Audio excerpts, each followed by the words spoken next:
dimiliki oleh LPPM Widya Mandala. Untuk yang pertama mungkin Bu Aan mau men-sharekan sesuatu, Bu. Silakan, Bu. Boleh, sebentar. Jadi begini, Romo, Didi, Bapak dan Ibu sekalian, beberapa waktu yang lalu Dr. Vita mengajak sharing untuk membaca bersama Mupas, buku Mupas. Tetapi bacanya maaf ya, wong namanya jam 12 malam bacanya ya krip-krip begitu. Jadi belum sungguh-sungguh membaca dengan cermat. Meskipun belum membaca dengan cermat secara garis besar, kalau nggak salah Dokter Vita bisa saya dibetulkan, Dok, kalau salah di dalam buku itu ada 3 tahap besar, mulai dari tahun 2021 sampai 2030 ya, kalau nggak salah ya. Nah, ya kan 2020 sampai 2030 ini buku ini tahapan ini dibagi menjadi 3. Tahap pertama adalah 2021 sampai 2024 saja. Nah, akhirnya ya mempersempit diri gitu, Romo Didik, maaf, belum memperlebar diri ke tahap 2 dan 3 karena waktunya masih lama. Jadi yang pendek dulu yang kita cermati pada saat itu, yang dicermati adalah ternyata ini tahap pertama ini penguatan lingkungan sebagai akar jati diri gereja. Itu saja. Nah, dari situ kemudian makanya muncullah surat tugas yang kami kirimkan kepada Bapak Rektor. Bapak Rektor sudah menyetujui, Pak Simon, Dr. Vita, Dr. Santi, kemudian Pak Hartono dan saya. Itu untuk merumuskan, mengejawantahkan ya tadi Dr. Vita istilahnya tahapan pertama ini sampai dengan bisa menghasilkan topik-topik penelitian dan abdimas. Apakah begitu, Romo Didi? Nah, nanti kalau memang begitu, ada satu pemikiran, waktu itu bersama Dr. Vita juga kami sudah mikir yang sesuai dengan renstra abdimas, maka nomor 1 nggarap, kasarnya tuh nggarap, untuk teman-teman mitra yang berkebutuhan khusus ya Bu Dokter ya, yang berkebutuhan khusus. Nah, nanti untuk menentukan mana lingkungannya, mana misalnya stasi atau mana, itulah tindak lanjutnya. Nah, apa yang akan dilakukan ya nanti, makanya harus butuh diskusi gitu loh, Romo. Ya. Monggo, Romo, supaya kami lebih cerah. Kelihatan ini ya? Sangat bagus ini. Jadi gini, kalau misalnya nanti kita mau mengadakan penyiapan penelitian, sebenarnya kan memang ada banyak topik, banyak memang. Apalagi kalau standarnya sebuah penelitian kan paling tidak ini ya. Nanti ada rumusan masalahnya apa, lalu tujuannya apa, lalu secara teoretik bagaimana, hipotesanya yang mau diuji bagaimana, lalu populasi sampelnya sejauh mana cakupannya, lalu variabel penelitiannya, metodenya, lalu metode collecting data, metode analisis, dan nanti adalah pelaporan. Yang disebut laporan ini nanti bagi para dosen, jikalau dosen membuat, itu nanti akan menjadi sebuah karya tulis, tetapi bagi keuskupan akan mengambilnya dalam sudut pandang kebijakan pastoral. Jadi dari penelitian ini akan mempengaruhi kami di dalam membuat kebijakan pastoral itu apa gitu. Karena punya basis data yang jelas. Jadi bukan asumsinya uskup, bukan asumsinya pastor, bukan asumsinya beberapa orang, tokoh, enggak. Tapi ini datanya kayak begini gitu. Nah, lalu ini dari kesimpulannya penelitian, maka itu bagi kami ini nanti akan dieksekusi oleh komisi-komisi untuk program pastoral. Nah, sementara di dalam kerangka keuskupan ini, kalau dari nanti subjek penelitian, subjeknya itu dari sisi orang, itu adalah anak-anak, remaja, orang muda, keluarga. Keluarga itu ada keludai, keluarga muda, keluarga medior, keluarga senior. Lalu lansia, lansia itu juga ada pralansia, ada lansia produktif. Jadi sudah lansia tapi masih produktif, artinya memungkinkan untuk berproduksi. Lalu lansia senior yang lebih didominasi oleh sebuah ketergantungan pada anggota keluarganya atau lingkungannya di sekitarnya. Nah, lalu juga umat berkebutuhan khusus itu dari sisi pastoral subjek orang-orang umat Katolik yang difabel. Jadi ada macam-macam subjek ini.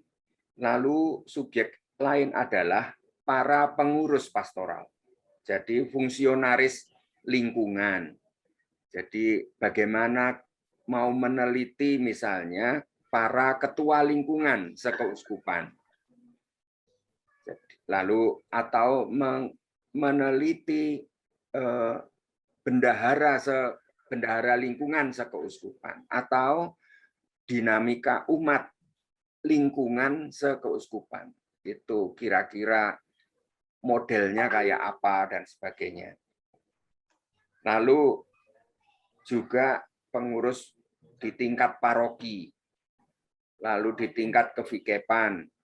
Ini tadi karena 4 tahun ini fokusnya di lingkungan, maka ruang cakupannya subjek subjek penelitiannya adalah tentang lingkungan gitu. Lalu tenaga pastoral itu adalah para katekis, guru agama, lalu juga para suster yang berkarya di paroki dan sebagainya. Lalu penelitian ini subjeknya bisa saja meneliti tentang pastor. Baik pastor kepala, pastor rekan, atau pastor yang ditugasi di dalam unit-unit karya tertentu. Lalu calon imam, ini mulai dari bisa penelitiannya, misalnya saya selama 6 tahun, misalnya salah satu contoh ya, untuk calon imam ini ada 3 jenjang. Seminari kecil, seminari menengah, seminari tahun rohani, dan seminari tinggi. Seminari tinggi itu pun juga ada berbagai jenjang. Jenjang filosofan, jenjang teologan, jenjang diakonat, lalu satu lagi jenjang imam tabisan 1 tahun. Itu yang akan kita rancang ke depan itu Romo Beni dan teman-teman di IMAVI akan kita anggap bahwa imam yang baru tabisan 1 tahun itu masih dikelompokkan pada jenjangnya akademik gitu. Masih dalam binaan seminari. Misalnya itu jenjang-jenjangnya. Lalu juga khusus tentang lingkungan sebagai entitas. Misalnya atau paroki atau kabupaten tertentu cakupannya kayak gitu. Nah, sedangkan bidang itu liturgi. Nah, menurut saya 3 bidang yang pertama ini bisa nanti digarap oleh Fakultas Filsafat, Fakultas Teologi, artinya IMAVI.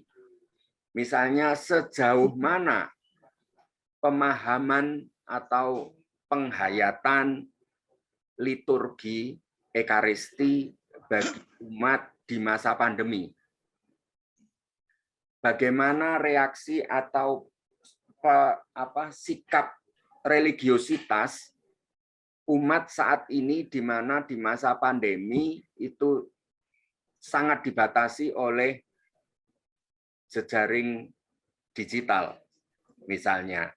Nah, ini kita belum bisa meraba-raba, tetapi yang baru menjadi asumsi bahwa ini nanti pasca pandemi itu akan terjadi suatu shock spiritual. Artinya di mana kita telah dibentuk 3 tahun secara online, lalu untuk kembali ke offline itu pasti akan ada suatu perubahan sikap dalam hidup rohani umat. Nah, itu apa yang bisa kita tangkap dari fenomena-fenomena ini. Lalu tentang kerasulan kitab suci. Kita ini sampai sekarang ini kita belum tahu berapa persen umat kita yang punya kitab suci. Berapa persen umat kita ini yang pernah membaca kitab suci khatam, misalnya. Atau yang pernah, misalnya kalau ada bulan kitab suci nasional, berapa persen sebenarnya animo umat di lingkungan itu yang secara serius mengikuti pendalaman kitab suci yang diselenggarakan oleh keuskupan. Nah, ternyata jangan-jangan itu 10% saja. 10% itu pun sejauh mana penangkapannya, apa yang dievaluasi, dikritik, atau dikeluhkan oleh umat di lingkungan dengan metode, materi selama ini belum ada risetnya. Jangan-jangan keuskupan adalah sudah nyaman dengan metode ini, materi seperti ini, tapi kita tidak pernah bisa membaca, mendapatkan informasi tentang bagaimana persepsi umat terhadap materi-materi pendalaman yang diberikan keuskupan. Feedback-nya bagaimana, kita belum pernah mengkolekting data itu. Lalu katekese itu adalah pengajaran iman. Misalnya, bagaimana sejauh mana umat itu mengetahui ajaran iman itu dari mana. Selepas sekolah, hal-hal keagamaan diperoleh dari mana. Jangan-jangan hanya melalui khotbah saja. Di luar khotbah tidak pernah mengalami pengajaran. Nah, itu pun mungkin sekarang apakah melalui YouTube, ataukah web dan sebagainya. Nah, ini hal-hal yang sejauh mana akses pengajaran iman itu bagi umat di Keuskupan Surabaya. Nah, 3 bidang ini sebenarnya ranahnya IMAFI dan Fakultas Filsafat untuk menganalisis hal-hal yang kualitatif macam ini. Lalu juga ini terkait dengan sejauh mana keterpanggilan umat untuk terlibat di dalam hidup menggereja. Hal apa sih sebenarnya yang selama ini menjadi kendala umat di dalam melayani di gereja, di paroki, di lingkungan, dan sebagainya? Kendalanya apa saja? Jangan-jangan ini kendala ekonomi, jangan-jangan kendala apalagi, ada kendala-kendala yang ini belum pernah ditangkap hal seperti ini secara riset. Lalu pendidikan, persekolahan Katolik itu mengalami kemerosotan besar 10 tahun terakhir ini.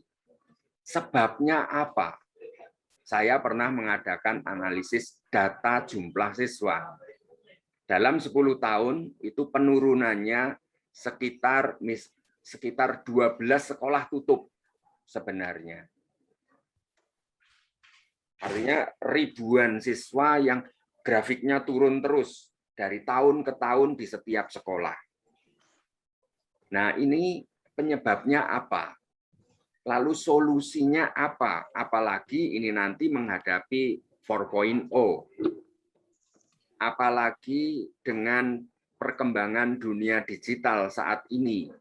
Metode persekolahan macam apa yang mestinya direspon dalam sistem pendidikan Katolik? Itu misalnya katolisitas lembaga pendidikan Katolik itu di mana? Ini belum pernah ada penelitian. Sejauh mana katolisitas Universitas Widya Mandala, itu kan juga belum ada penelitian. Sejauh mana katolisitas dosen di universitas-universitas milik keuskupan. Lalu katolisitas sekolah Katolik. Macam apa? Ini juga belum pernah ada penelitian tentang itu. Ini pendidikan. Lalu sejauh mana sekarang ini kesiapan guru-guru di sekolah Katolik itu Power on. The menghadapi Bluetooth device is ready to pair. apa iki? Bluetooth. Ono Bluetooth ini apa iki? Halo, halo. Apakah ada gangguan? Nggak ada, Romo. Nah, Ada Romo. oke. Connected success. Lalu di bidang Komsos, terutama media komunikasi sosial di keuskupan ini, sejauh mana Komsos itu efektif di dalam kerangka misi evangelisasi di keuskupan ini? Sejauh mana Komsos itu sungguh-sungguh melayani di masa pandemi ini? Atau yang ke depan? Nah, ini hal-hal yang belum terdeteksi. Lalu pengembangan ekonomi, apalagi driving force yang utama di dalam relevansi Gereja Katolik Keuskupan Surabaya ke depan, itu dilihat ada dua. Satu adalah sejauh mana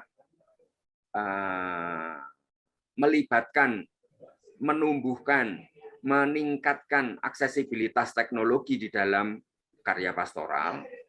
Lalu yang kedua adalah sejauh mana gereja peduli tentang kemandirian ekonomi umat, yang dalam bahasa program di Ardas adalah ekonomi yang berkeadilan. Sejauh mana gereja ambil bagian itu? Nah, ini belum ada penelitian. Lalu antar agama. Bagaimana hubungan kehadiran gereja Katolik di lingkungan itu terhadap masyarakat lintas agama di masyarakatnya. Lalu juga sejauh mana sebenarnya pemetaan fundamentalisme, radikalisme di wilayah Keuskupan Surabaya ini. Sejauh mana sebenarnya seksi-seksi hak memahami tugasnya. Ya, hal seperti itu. Lalu kerawam itu adalah tentang keterlibatan umat dalam dunia sosial politik kemasyarakatan, hukum, militer. Tiga pilar dalam hidup bernegara, yaitu berbangsa, yaitu pilar kemasyarakatan, pilar ekonomi, dan pilar apa satunya lagi? Sosial, politik, budaya, pilar budaya. Ini sejauh mana gereja ini sungguh hadir di tengah masyarakat. Sejauh mana sebenarnya kesiapan, disposisi yang dibangun gereja untuk menumbuhkan tokoh-tokoh masyarakat yang bergerak di dunia politik, di dunia pendidikan, di dunia perdagangan, di dunia legislatif, di dunia eksekutif, di dunia lintas budaya, seniman, dan selanjutnya. Nah, ini hal-hal kerawam. Jadi, itu sebenarnya rimba di mana subjek penelitian sangat banyak. Itu misalnya untuk subjek anak-anak saja. Misalnya, Fakultas Psikologi bisa meneliti sejauh mana tingkat mentalitas atau stresnya anak-anak di masa pandemi ini dengan sekolah dari rumah misalnya. Apa hubungannya nanti dampaknya bagi hidup rohani anak dan selanjutnya. Nah, itu hal-hal yang bisa nanti kolaborasi Fakultas Psikologi dengan Fakultas Filsafat. Itu untuk meneliti anak-anak dan remaja misalnya di Keuskupan Surabaya. Itu dari sisi psikologis. Lalu juga dari sisi ekonomi, dari sisi sosial, budaya, kemasyarakatan, dan macam-macam. Itu dari sisi subjek dan bidang yang menjadi ranah cakupan penelitiannya. Nah, sekarang 10 tahun ke depan, gereja ini mempunyai 3 tema besar, 3 prioritas yang menjadi perhatian, fokus perhatian pastoral gereja. 4 tahun itu berlingkungan dalam 3 tahap ya. Yang tahap pertama 4 tahun itu adalah pendewasaan hidup berlingkungan. Lalu 2 tahun berikutnya itu adalah hidup berparoki. Lalu 4 tahun lagi berikutnya, tahap ketiga adalah kehadiran gereja di tengah masyarakat. Bagaimana gereja itu sungguh-sungguh hadir dan bermasyarakat. Itu 4 tahun berikutnya. Nah, ini ruang riset itu bisa sangat mendukung ini untuk nanti menjadi catatan-catatan sejauh mana musyawarah pastoral ini sungguh-sungguh efektif dalam formasi umat di Keuskupan Surabaya. Nah, berlingkungan itu dalam 4 tahun pertama ada 2 tema tahunan, tema 2 tahunan. Tema pertama itu kemuritan. Tema 2 tahun berikutnya adalah persekutuannya. Nah, kemuritan itu adalah misalnya sejauh mana integritas iman pribadi. Lebih spesifik lagi, ini nanti IMAFI misalnya, sejauh mana umat Katolik Keuskupan Surabaya kenal Yesus misalnya. Maka ini tahun mengenal Yesus. Tahun kedua kemuritan ini adalah sejauh mana bersatu dengan Yesus. Artinya apa? Menghayati sakramennya, khususnya sakramen inisiasi, yaitu baptis, pengakuan dosa, komuni, krisma. Nah, itu sejauh mana itu dihayati atau dimengerti, dihidupi, dibela, sungguh-sungguh penting bagi hidupnya, itu di ini 2 tahun ini. Nah, 2 tahun berikutnya topiknya lebih kepada subjek keluarga dan komunitas kecil gereja yang kita namai sebagai lingkungan. Nah, ini yang 2 tahun berikutnya topik itu. Maka bisa saja riset itu nanti itu bisa dengan topik yang tetap, subjek yang berbeda. Yaitu misalnya kalau di 2 tahun pertama ini lebih ke individu, lalu kalau 2 tahun berikutnya itu adalah tentang keluarga, lalu 2 tahun berikutnya ini adalah berparoki, parokinya, lalu yang 2 tahun berikutnya adalah paguyuban dan pelayanannya lingkungan di tengah masyarakatnya. Sejauh mana lingkungan Katolik itu sungguh-sungguh guyup atau menjadi pionir paguyuban di lingkungan masyarakat sekitarnya, RT RW sekitarnya.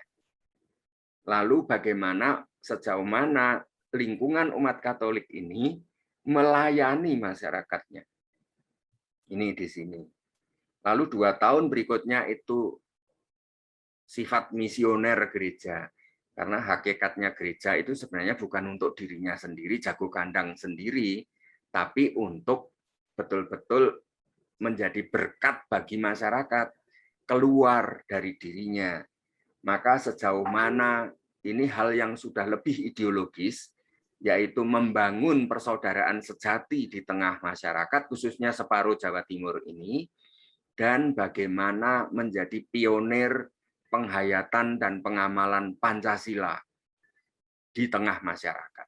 Itu yang menjadi tema-tema 10 tahun ke depan, yang di buku hasil MUPAS itu ada 3 tahap ini. Tahap pertama ini hidup berlingkungan, tahap kedua adalah hidup berparoki, tahap ketiga hidup bermasyarakat ini. Nah, ini terkait dengan nilai apa yang mau dibidik, diprioritaskan untuk dalam penghayatan, instrumennya apa dalam wujud ini, konteks tantangannya apa. Karena apa konteks tantangan ini kami peroleh dari riset yang dibuat selama Pramupas.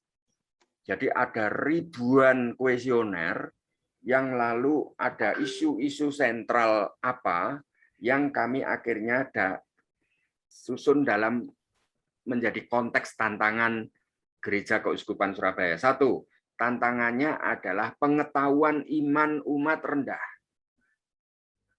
Tantangan kedua, sakramen semakin tidak terhayati. Tidak ngerti maknanya sakramen, apalagi menghayati sakramen. Lalu tentang panggilan keluarga. Keluarga semakin rapuh. Lalu lingkungan kehilangan jati dirinya. Menjadi sekedar organisasi kecil, bagian dari paroki, hanya sekedar itu. Padahal jati diri gereja itu paling konkret bisa dirasakan oleh masyarakat ya dalam lingkungan. Nah, ini tantangan-tantangannya. Lalu tugas Kristus belum disadari oleh setiap orang dibaptis. Lalu tugas gereja di tengah masyarakat. Lalu orang Katolik inferior. Dan karena apa? Integritas imannya lemah. Lalu 2028 itu tantangan yang mau dihadapi adalah ketidakberanian untuk bersaksi di tengah masyarakat. Untuk menghadirkan kebenaran di tengah masyarakat. Lalu 2029 tentang tantangan di mana gereja itu punya tanggung jawab sosial di tengah masyarakat, ini yang hampir terlupakan. Dan terakhir, tantangan bahwa Pancasila akan terus dihancurkan.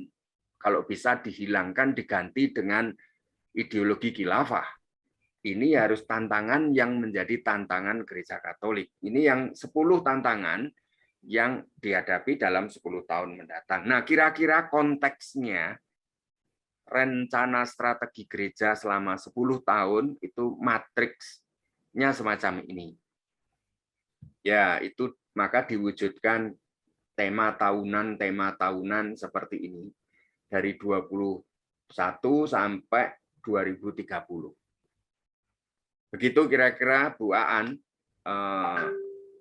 yang bisa saya sampaikan untuk memberikan gambaran. Nanti fakultas-fakultas itu bisa membidik sisi mana. Nah itu misalnya nanti fakultas kedokteran pasti tidak akan meneliti tentang keimanan atau keterpanggilan dalam melayanan, tidak. Tapi sejauh mana itu misalnya kesehatan masyarakatnya, sejauh mana kesadaran umat di dalam membangun ketahanan lingkungannya dari sisi kesehatan misalnya, sejauh mana paroki, seksi kesehatan paroki bisa efektif, optimal di dalam reksa pastoral paroki. Nah, hal-hal seperti itu. Lalu juga bisa diteliti mayoritas sebenarnya dari data sensus itu mayoritas sakit atau penyakit yang diderita umat Katolik itu apa. Berarti bahwa seksi kesehatan paroki mestinya harus menyiapkan apa. Kesulitan-kesulitan umat dalam mendapatkan akses penyembuhan dari sakit itu sejauh ini bagaimana? Bagaimana? Wah, itu pasti banyak ya yang bisa ditinjau. Keperawatan juga, lalu juga tentu saja psikologi, filsafat itu bisa terkait dengan kultur budaya.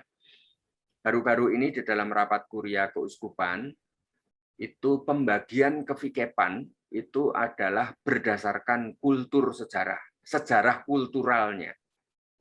Jadi budaya pesisiran itu Kevikepan Blora. Itu daerah pesisir utara, sekitar Gunung Kendeng, Pegunungan Kendeng. Lalu Kevikepan Madiun itu lebih kepada budaya Kediri. Budaya Mataraman. Jadi sudah kecenderungannya ke Jawa Tengah sebenarnya kalau Kevikepan Madiun. Lalu Kediri itu punya kultur sendiri sampai ke Trenggalek, ke Tulungagung sebenarnya. Maka ini ke depan Tulungagung, Trenggalek akan masuk ke Kevikepan Kediri. Mulai Jombang dan selanjutnya. Lalu Mojokerto itu punya karakter pinggirannya kota Surabaya di satu sisi, tapi juga bukan Mataraman, tapi juga bukan budaya Surabaya gitu. Nah ini misalnya kebudayaan kultural, tapi kita belum pernah mengadakan pemetaan karakteristik kultural daerah-daerah di Jawa Timur. Saya sudah dengar di LIPI Surabaya, LIPI Jawa Timur itu pernah penelitian tentang sejarah kultural masyarakat di Jawa Timur.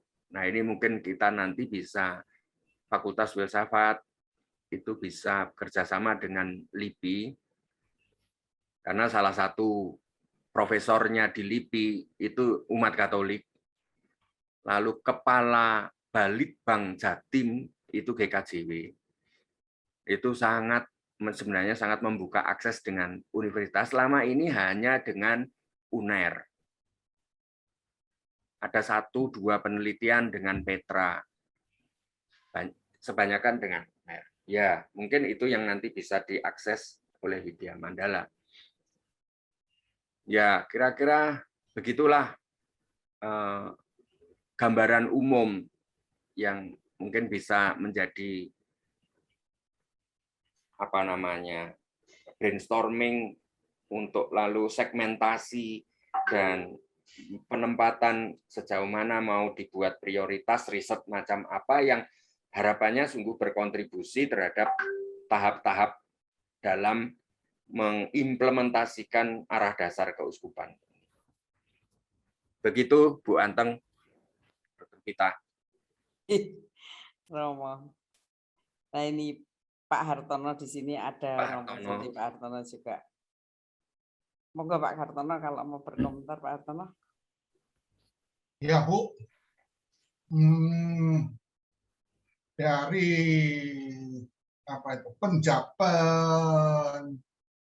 penjabaran akan kebutuhan riset dari keuskupan, kami kira ini sesuatu yang luar biasa. Kami langsung melihat bahwa ini ada 5 atau 6, bahkan mungkin bisa lebih dari itu 10 atau 20 mungkin bisa penelitian yang bisa dilakukan di Widya Mandala. Nah, beberapa hal, misalkan aja tadi dengan psikologi, kemudian juga dengan Vkom, dengan filsafat. Itu luar biasa, dan saya kira bagi misalkan aja bagi Fakultas Filsafat, ekonomi bisnis. Ya, masih banyak lagi enggak, tapi kita ngomong yang ada di sini dulu aja, Pak Simon dan Bu Dian dulu, Bu Vita dan Dr. Sianti. Ini begini, itu banyak sekali yang bisa dilakukan. Misalkan aja tadi Romo mengatakan dengan tentang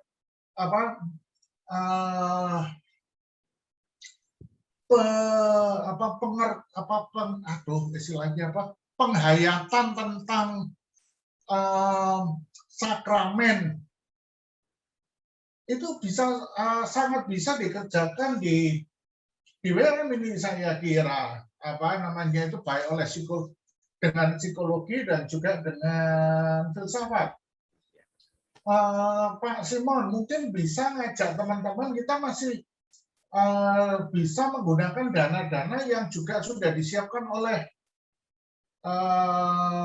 LPPM, bukan oleh fakultas seperti dana interdisipliner. Karena tadi Romo Didi kan sudah mengatakan langsung, nggak tahu Romo Didi sadar atau tidak bahwa kami itu ada penelitian interdisipliner di mana harus melibatkan dua prodi yang berbeda. Dan Romo Didi tadi sudah mengatakan jelas apa namanya itu filsafat dengan psikologi, atau bahkan kalau perlu dengan Vkom juga nggak apa-apa. Mari itu kita laksanakan. Dan dari pihak LPPM, Romo, kami agak kesusahan untuk dalam tanda petik menyuruh, karena ini harus dilandasi dari dekannya juga atau dari dosennya itu sendiri. Tetapi LPPM kami akan mendukung 101%, sudah nggak usah banyak-banyak, 101 aja untuk kegiatan-kegiatan seperti ini, dan kami kira ini sangat baik. Dan juga yang berikutnya seperti budaya tadi yang Romo mengatakan, ini masih ada, ya ini kan sekarang ini masalahnya pandemi ya Romo ya, saya nggak tahu duitnya negara ini kemana semua sekarang. Pasti banyak yang lari ke COVID ini. Tetapi saya kira negara masih tidak meninggalkan penelitian kok. Saya cukup yakin di situ. Dan itu mari kita mencoba menggalang dana-dana yang ada dari negara. Kenapa saya mengatakan begitu? Nah, kita ini loh warga negara Indonesia. Masa nggak boleh memanfaatkan dana yang disediakan oleh negara untuk kepentingan bersama, termasuk kepentingan gereja, asal kita tidak mengarah pada radikalisme. Itu yang saya kira. Jadi itu langkah-langkah berikutnya yang bisa kita lakukan. Seperti Romo Riyadi dulu itu, aduh, rasanya itu juga rada nyerempet-nyerempet dengan gereja, penelitiannya yang didanai oleh Dikti. Cuma Romo Riyadi sekarang nggak tahu, mungkin sudah sibuk dengan gerejanya dalam tanda petik, karena dia kan jadi Romo paroki sekarang. Nggak tahu dia masih ada waktu. Ya, mau nggak mau ya uskup harus memberi, ini enak aja ya ngomongnya, uskup memberi perintah untuk mengajukan proposal penelitian. Kalau uskup sudah memberi perintah kan, Romo Riyadi tidak bisa menolak kalau ketaatan. Kalau saya yang ngajak gitu kan, ya Romo Riyadi bilang karepmu Hartono. Itu salah satunya. Jadi kami masih melihat, dan dari yang saya pribadi merasa ini sangat-sangat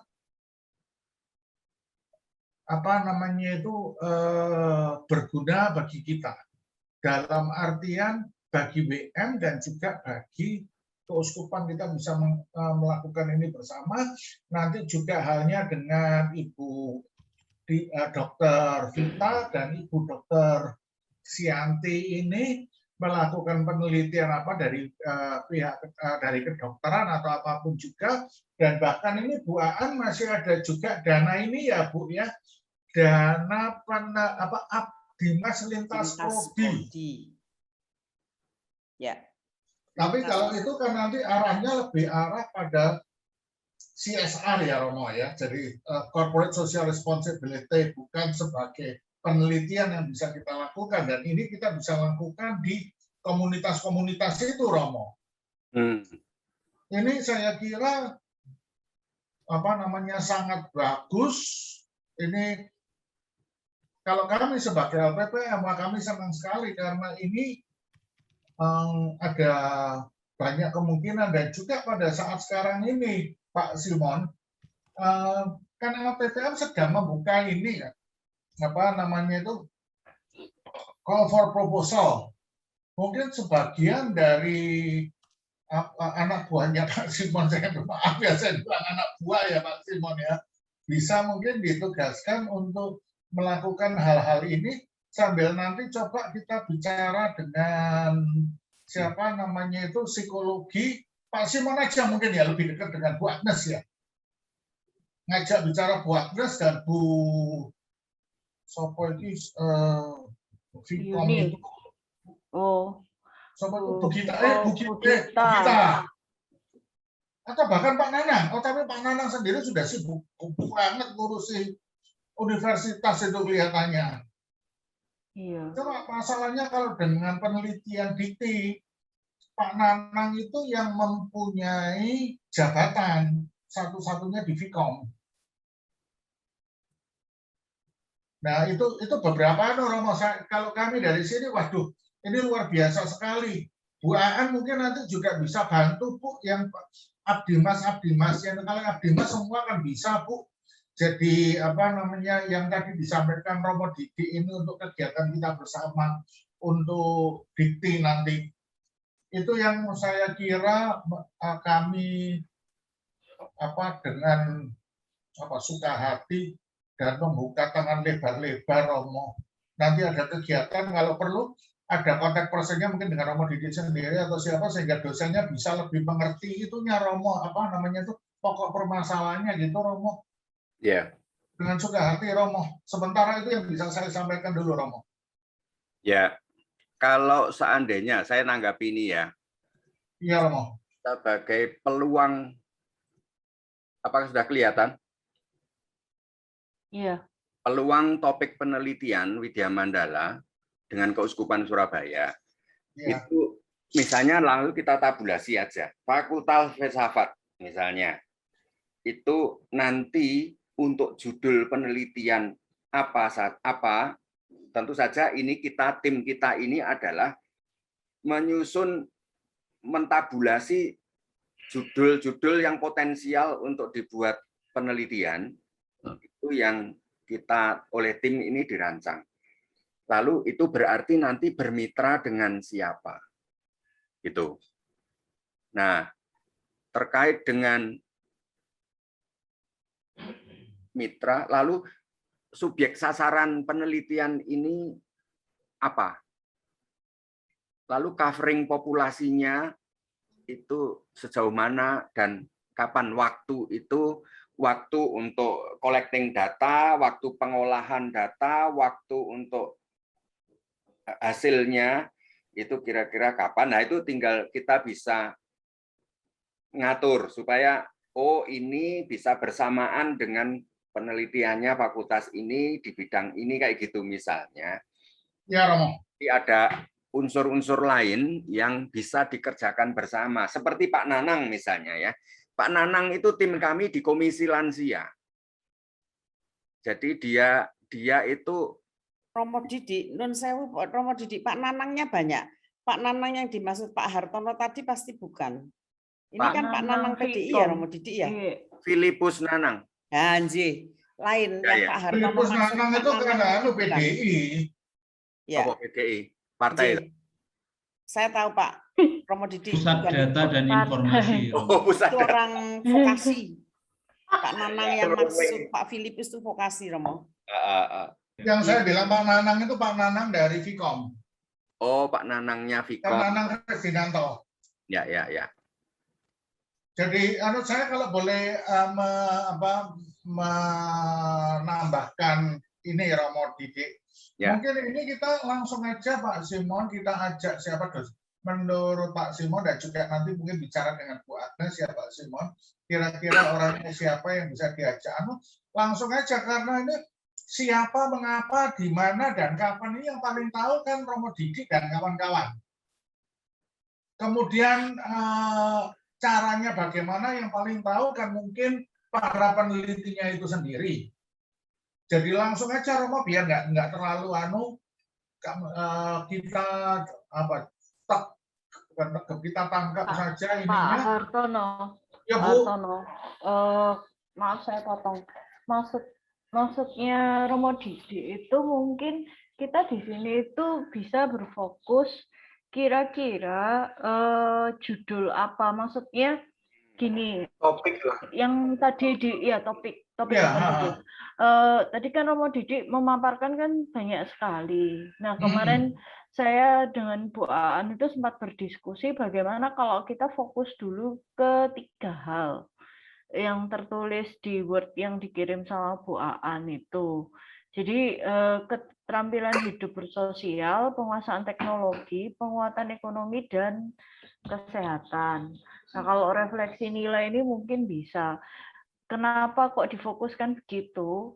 Mungkin dibalik ya Pak. Kalau tadi Pak Hartono kan mengajak orang. Tapi kalau kita sudah punya topik, itu kita bisa menawarkan ke semua fakultas. Ini loh, kita punya topik-topik yang bisa jadi judul penelitian. Karena harapannya tanggal 31 itu mereka bisa memasukkan proposal ini entah dengan menggunakan dana fakultas ataupun dana yang universitas. Gitu Pak. Jadi kalau menurut saya sebaiknya kita fokus pada topik apa sih yang real, yang bisa dikerjakan. Nah, setelah itu mungkin bisa disebarkan melalui LPPM, disebarkan ke fakultas-fakultas terkait. Jadi bukan lagi personal, misalnya Pak Simon kontak dengan Bu Agnes, kontak dengan Bu Gita, tapi semua fakultas itu mendapat informasi yang sama. Menurut saya sih seperti itu, Pak. Betul. Jadi yang penting tim kita ini lebih mengisi ini. Misalnya kita pilih penentuan topik, penentuan topik. Teknisnya itu ya nanti di yang mekanisme ini. Iya, untuk penguatan dana mana dan seterusnya itu. Iya. Nah, ini Pak Simon. Baik, terima kasih Romo. Dari tadi sebenarnya saya ingin menyampaikan sesuatu. Menurut saya ada beberapa hal yang sangat penting dan terima kasih banyak Romo Didik menunjukkan peta yang besar yang saya sendiri menangkap kurang lebih ya. Ada banyak sekali bidang pekerjaan yang harus dikerjakan oleh keuskupan di mana WM itu bisa terlibat dan saya tidak pesimis begitu ya, tetapi saya mau mengatakan bahwa ini tidak mungkin diselesaikan dalam 1 atau 2 tahun. Apalagi waktu kita tidak banyak untuk membuat proposal dan untuk merencanakan berbagai macam hal. Hanya saja saya merasa bahwa pertemuan ini menjadi sangat penting karena dari situ kami jadi tahu medan seperti apa yang sebenarnya bisa kami geluti ketika kami mau ikut bersama-sama dengan teman-teman di keuskupan untuk ngopeni umat di keuskupan begitu. Nah, maka kalau saya mengacu pada tadi yang disampaikan oleh Romo Didik, saya minta tolong Romo Didik untuk menunjukkan yang tadi ada bidang-bidangnya tadi. Slide keempat kalau tidak keliru. Ketiga, Romo, ketiga di atasnya. Nah, saya melihat bahwa ada beberapa bidang yang sebenarnya bisa langsung ditembak oleh WM sebenarnya. Kalau misalnya kita bicara tentang liturgi, kerasulan kitab suci, katekese, dan panggilan, itu barangkali yang paling dekat dengan itu adalah nanti apa yang akan dikerjakan oleh IMAVI. Dengan teman-teman yang fokus di studi teologinya memang. Dan nanti kalau misalnya akan kerjasama dengan yang lain-lain, itu barangkali misalnya hanya terkait dengan misalnya soal kerasulan kitab suci itu butuh komsos, maka butuh nanti kerjasama dengan Vkom, misalnya kayak gitu. Dan tadi sebenarnya sudah kelihatan ada beberapa kebutuhan yang bisa kita baca dari apa yang tadi disampaikan Romo Didik, dan ketika saya membaca buku yang kemarin itu disampaikan oleh Romo Didik dan Romo Luis ya. Misalnya ini kalau kita bicara tentang di masa pandemi ini ada shock. Ternyata ada banyak orang yang belum membaca kitab suci, misalnya begitu. Saya membayangkan bahwa nanti akan ada abdimas atau ada satu penelitian, mungkin lebih dekat abdimas begitu ya, yang nanti mempersiapkan satu tim di keuskupan yang akan fokus untuk membuat konten-konten kisah kitab suci didramakan, lalu dimasukkan ke YouTube misalnya itu. Itu saya kira bisa dikerjakan oleh Vkom misalnya kayak gitu. Cuma memang yang dituliskan di sini ini memang baru kumpulan persoalan. Kita memang harus mengolahnya dulu. Atau saya ambil contoh yang lain. Tadi Romo Didik sudah menyebut bagian yang kalau di sini itu yang kelima itu soal pendidikan misalnya. Kenapa sekolah-sekolah Katolik itu ada banyak yang kukut gitu kan? Nah, ini saya kira perlu diteliti soal kalau ada banyak itu kan nggak terhitung gitu ya. Banyak itu berapa? Lalu penyebabnya itu apa? Itu sudah satu penelitian tersendiri. Dan ini menurut saya bisa dikerjakan, sangat potensial dikerjakan oleh teman-teman FKIP. Dan setelah penelitian itu nanti bisa saja teman-teman FKIP itu punya kontribusi lebih banyak lagi di soal misalnya mungkin nggak teman-teman FKIP itu menyelenggarakan pengabdian kepada masyarakat yang fokus pada pendampingan 1 atau 2 sekolah saja misalnya. Saya hanya membayangkan kalau ini dilakukan secara terfokus begitu ya. Setahu saya itu Pak Lulu pernah cerita juga bahwa dia mendampingi 1 sekolah di Jogja, setahu saya. Dari pada awalnya itu mereka hanya membuka SD, sampai sekarang itu sudah persiapan untuk membuka SMA misalnya.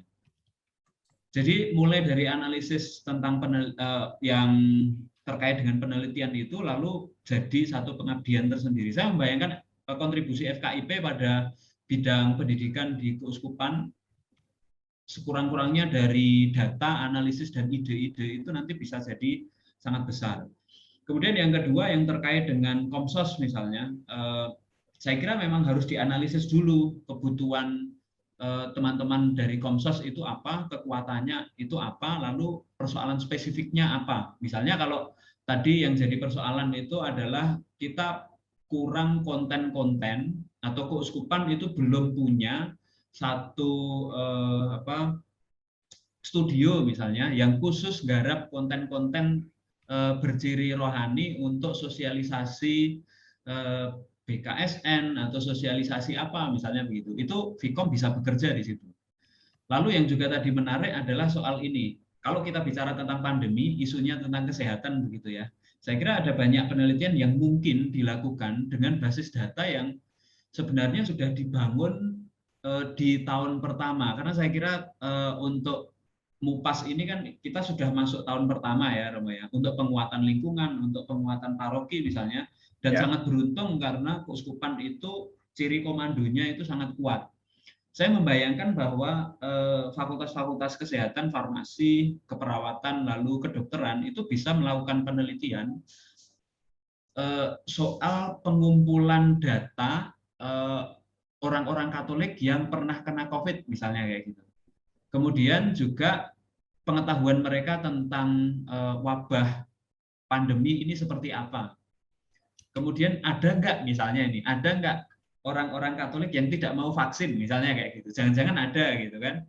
Itu saya kira bisa menjadi topik-topik yang akan sangat menarik dilakukan oleh lintas ilmu kesehatan begitu. Kemudian kalau misalnya saya minta tolong yang tadi lagi, Romo, yang bidang-bidang tadi, supaya bisa. Soal pengembangan ekonomi, saya kira ini juga sangat penting. Di halaman 28 dari buku itu saya menemukan bahwa di tahun terakhir itu Keuskupan Surabaya itu melihat ada 5 persoalan besar yang menurut saya sebenarnya sudah harus diantisipasi sejak sekarang. Soal misalnya yang pertama itu potensi disintegrasi bangsa, lalu ketimpangan sosial ekonomi, lalu kasus ketidakadilan, lalu kerusakan alam, lalu kurang siap siagaannya masyarakat terhadap bahaya bencana, termasuk bencana pandemi misalnya. Ya. Itu saya kira salah satu akarnya, selain kalau kita bicara soal pendidikan dan soal yang lain-lain begitu ya, saya kira salah satu akarnya adalah pengembangan ekonomi. Nah, saya pikir kesigapan keuskupan misalnya untuk bicara tentang soal pengembangan ekonomi bukan dalam arti ngopeni orang-orang miskin secara karitatif misalnya. Di buku ini juga disebut bahwa pendekatan karitatif itu perlu dievaluasi. Nah, saya membayangkan sebenarnya dari Fakultas Bisnis bisa berperan sangat besar di sini untuk memberikan alternatif-alternatif. Saya ambil contoh misalnya begini. Kita tahu CU misalnya. Persoalannya adalah apakah CU itu betul-betul di Keuskupan Surabaya itu efektif untuk membantu orang-orang Katolik di paroki-paroki misalnya. Kalau misalnya ada CU semacam apa, atau katakanlah bisa dari Fakultas Bisnis itu mungkin memberi satu grand design begitu ya, bagaimana pola pembangunan CU yang ideal untuk masyarakat Surabaya. Saya pikir ini tidak hanya bersama dengan Fakultas Bisnis saja, tapi bisa dengan misalnya Fakultas Filsafat yang fokus di soal kebudayaan, atau dengan Fakultas Psikologi begitu ya, psikologi sosial yang bicara teknologi pangan juga bisa. Persis di soal itu. Potensi pertanian di wilayah-wilayah itu misalnya. Betul, Romo. Di sini bahkan di buku itu disebutkan juga bahwa perlu peta potensi pengembangan ekonomi itu. Ya. Saya hanya berpikir bahwa oke, kalau kita mungkin baru tahun-tahun awal ini ya, 2 atau 3 tahun ke depan ini kita bicara tentang keuskupan secara keseluruhan, mungkin di tahun-tahun berikutnya kita bisa fokus di pengembangan, atau kita membutuhkan satu prototipe misalnya, 1 atau 2 paroki. Saya kemarin ngobrol sama Dr. Vita itu misalnya, mungkin nggak misalnya Mojokerto atau Krian misalnya, itu dijadikan sebagai satu prototipe misalnya. Untuk kemudian data-datanya itu nanti dikoleksi di katakanlah litbangnya keuskupan untuk nanti dipresentasikan misalnya, sehingga yang lain-lain itu atau paroki yang lain itu bisa terinspirasi dengan itu. Bahkan sangat mungkin saya membayangkan bahwa untuk Abdimas ini di tahun berikutnya, tahun 2 tahun ke depan itu misalnya Krian, tahun berikutnya itu Mojokerto, tahun berikutnya lagi mana lagi misalnya. Itu saya pikir akan menjadi kekayaan intelektual yang sangat berharga untuk WM dan juga untuk keuskupan. Kemudian untuk yang antar agama dan kerawang itu memang domainnya, saya kira psikologi dan filsafat itu bisa main di situ, saya kira. Begitu Romo, tambahan saya. Oh ya, satu lagi usulan saya untuk skema yang dibuat Romo di slide ke-7 kalau tidak keliru ya. Ya, saya membayangkan justru jangan disebut fakultasnya dulu. Oke. Tapi kita justru fokus di judul atau tema penelitiannya. Misalnya kalau kita bicara tentang ekonomi, soal CU misalnya, ya di temanya dulu. Betul, baru kemudian kita bicara tentang fakultas mana yang kita rekomendasikan untuk akan terlibat di situ misalnya. Nah, lalu satu lagi untuk teknis dari LPPM, menurut saya LPPM itu kan juga terdiri dari dosen-dosen dari setiap fakultas. Kenapa enggak dosen-dosen dari setiap fakultas itu justru nanti kalau misalnya ini sudah jadi begitu ya, itu diminta untuk sosialisasi ke setiap fakultas untuk mendorong.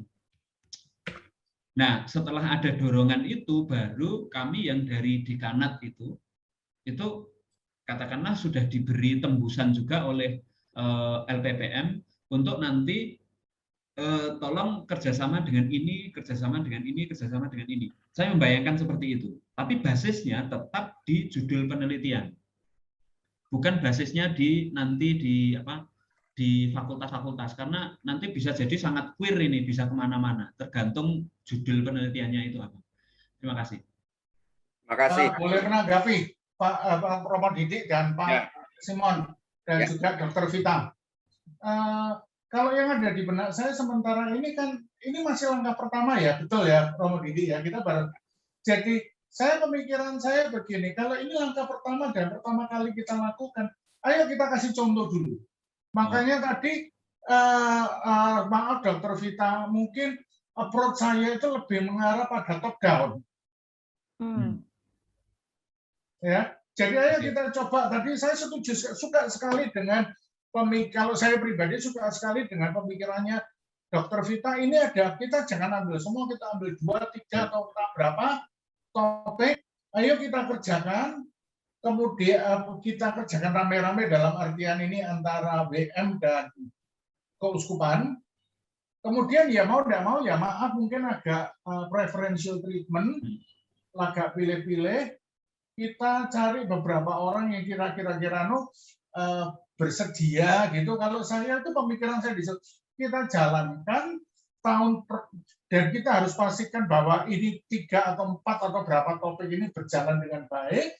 Kemudian tahun berikutnya baru kita sampaikan ke mereka, ini loh, saya sudah kasih contoh, ini ada 3 atau 4 penelitian yang bisa kita kerjakan sama-sama. Ini loh, lihatan keuskupan ini sangat welcome dengan kita, dan keuskupan ini super jangan usah bilang gitu ya, sangat welcome dengan fasilitas dalam tanda petik fasilitas ya mungkin ya, seperti fasilitas untuk cari data, fasilitas untuk memberi channel, Amran, thank you Romoxius, hal-hal seperti itu. Jadi nanti teman-teman itu lebih, oh ya, ini kita daripada susah-susah cari cari topik ini itu kita sesuaikan. Bahkan tadi itu saya betul-betul sangat impress Romo Didi. Bahwa Romo Didi itu sudah punya roadmap lengkap selama 10 tahun sampai 2030. Dan itu yang bisa kita adopt bersama. Kalau yang ada di benak saya sementara gitu, teman-teman semua. Jadi kita pilih, kita kasih contoh. Dan itu ya memang mohon maaf, nanti ini sebagian dekan yang agak harus sedikit ekstra kerja di depan untuk mencari orang-orang ini. Dan juga ini masalahnya ya Pak Simon, LPPN itu tidak punya orangnya itu di fakultas. Ya. Kita yang encourage mereka semua. Nah untungnya kayak Dokter Vita segala macam itu bisa di-encourage, enak. Thank you Dok ya. Ya itulah. Itu kira-kira gitu. Itu yang ada di benak saya seperti itu. Jadi kita 31 Oktober ini deadline-nya di WM ya, Romo Didi ya. Ini ada penelitian masuk 4 atau berapa, termasuk juga nanti aktivasinya Bu Aan itu. Gitu kira-kira. Nggak tahu.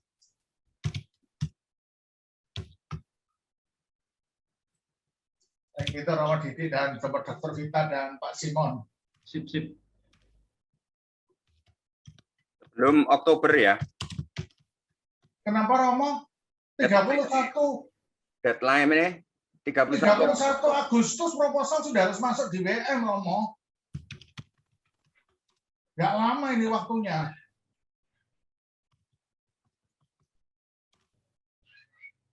Kalau yang saya ingat eleng-eleng kredit union itu yang pernah ngajuin itu, seingat saya itu off the top of my head itu Bu Erna kalau nggak salah yang pernah ngajuin.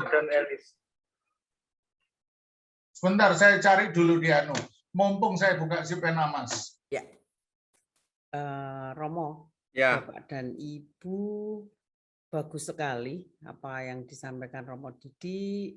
Kemudian pemikiran Pak Simon oke, Pak Hartono semua oke. Saya juga setuju, tapi begini, kalau saya pikirannya jangan pernah lepas bahwa kita membawa atas nama lembaga, sehingga sangat baik sekali person-person dipilih bla bla bla bla, tapi apapun hasilnya, karena kita lembaga dan kita mendapat tugas dari rektor, kan sekarang menjadi tugas. Karena kita kan kemarin minta surat tugas dari rektor, kemudian rektor memberi tugas kepada kita, memang kita diminta menelurkan, menghasilkan, mempunyai luaran topik-topik penelitian. Dan ini sebaiknya, memang betul Pak Hartono nanti cuplik itu sudah ada. Jadi kemarin kan sudah kita ngomong ya dokter ya, bahwa penelitiannya kira-kira ini, Abdi Masnya gini kan sudah kebayang ya dokter ya. Jadi artinya bahwa kita yang akan melaksanakan, tetapi kita tetap harus memberi kesempatan laporan Pak Hartono. Maka di dalam surat tugasnya tidak saya tuliskan selesai 31 Agustus, tapi tanggal 25. Karena paling tidak kita dalam waktu minggu depan ini ya harus sudah membuat laporan ke rektor dalam bentuk kita minta fasilitas untuk Zoom, Pak Hartono. Ya, depan biasa pimpinan-pimpinan lengkap Pak Hartono. Nah, meskipun sebetulnya kita sudah punya role model untuk membuat proposal, syukur kepada Tuhan kalau proposalnya bisa diberikan contohnya tadi Pak Hartono. Gitu loh. Ya. Jadi kita memberi contoh, tetapi jangan lupa kita juga men-sharekan seluruh unit kerja fakultas. Perkara nanti kemudian ada yang punya ide, cepet ini saya ini monggo gitu. Nah, kalaupun tidak, kita sudah punya dari tim inti ini yang mempunyai yang menjadi embrio misalnya. Baik penelitian maupun abdimas dua-duanya.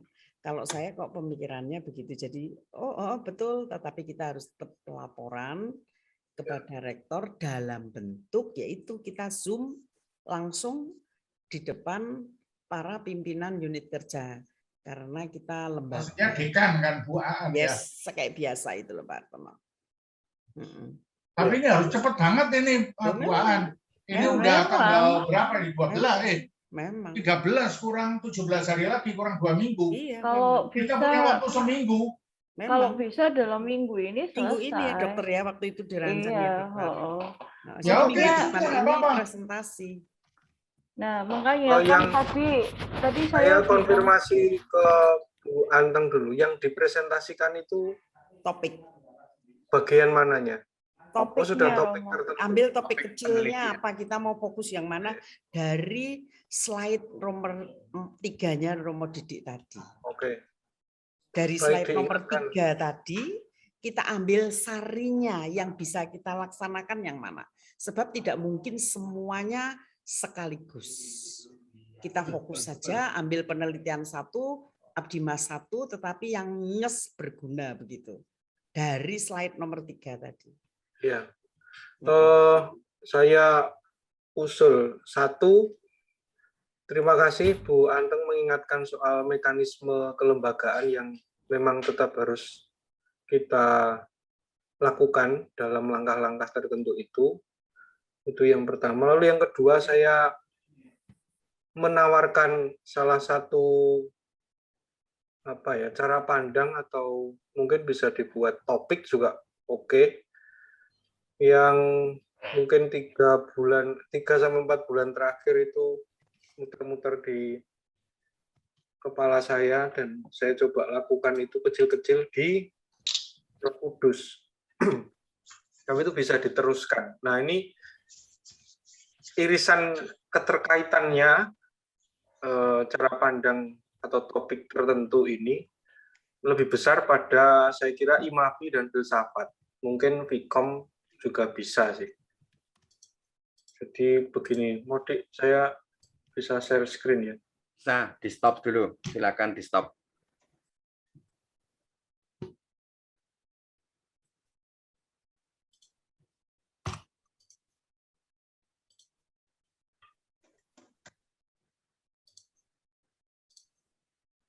Duh, kok keliru ya, balik.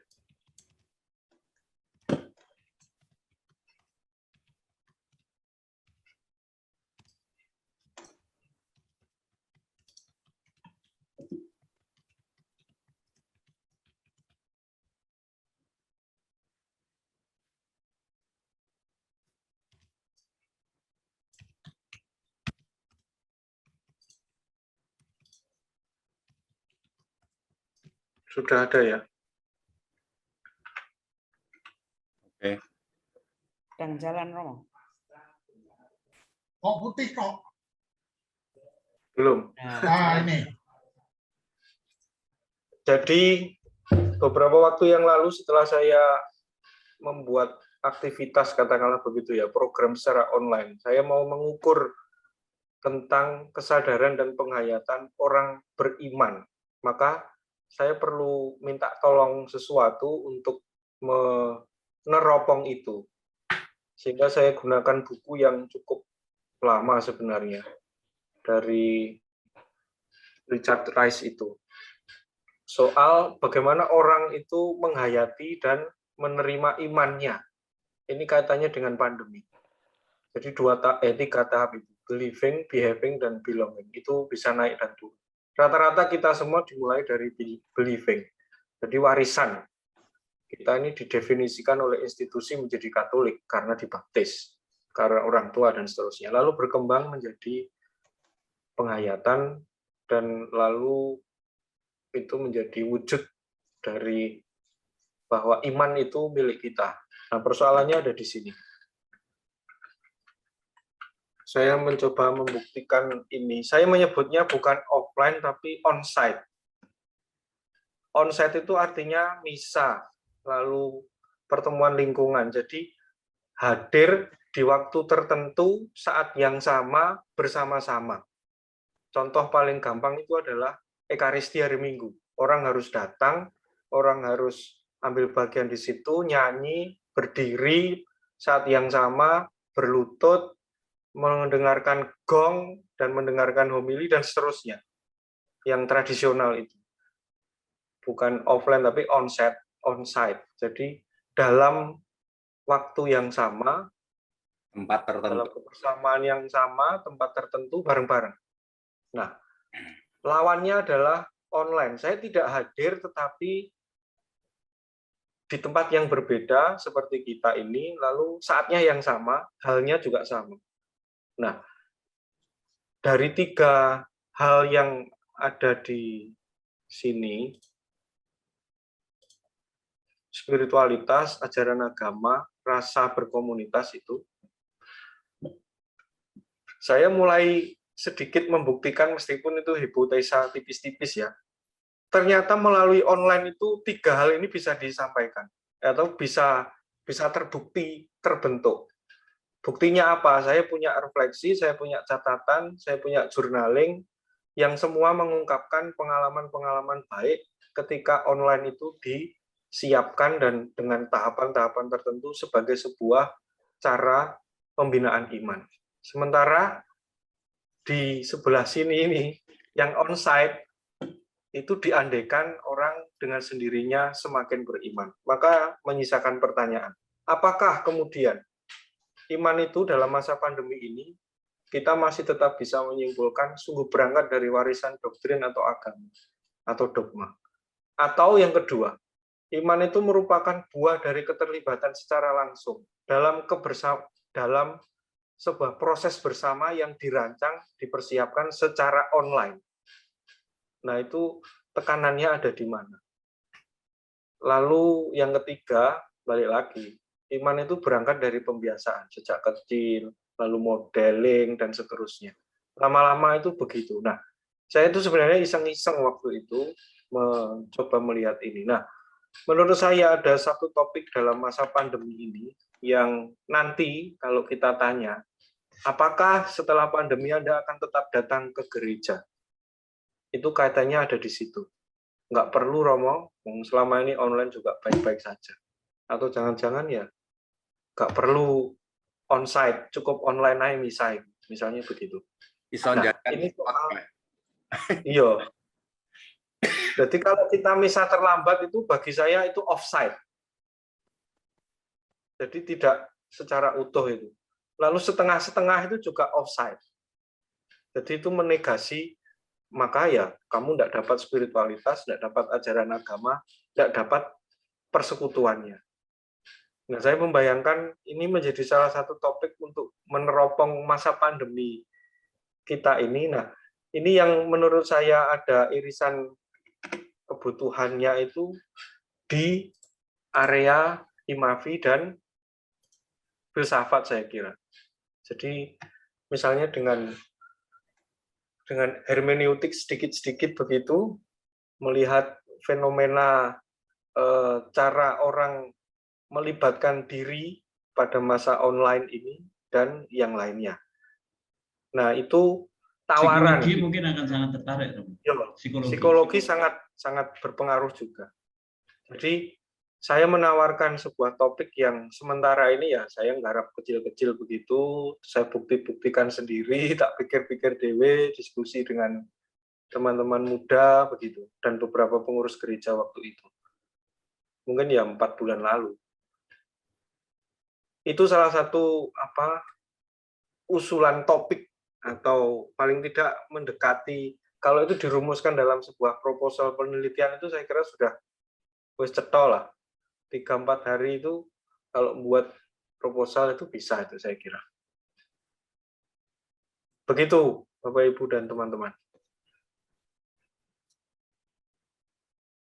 Itu misalnya untuk jadi topik dan model penelitiannya gitu ya.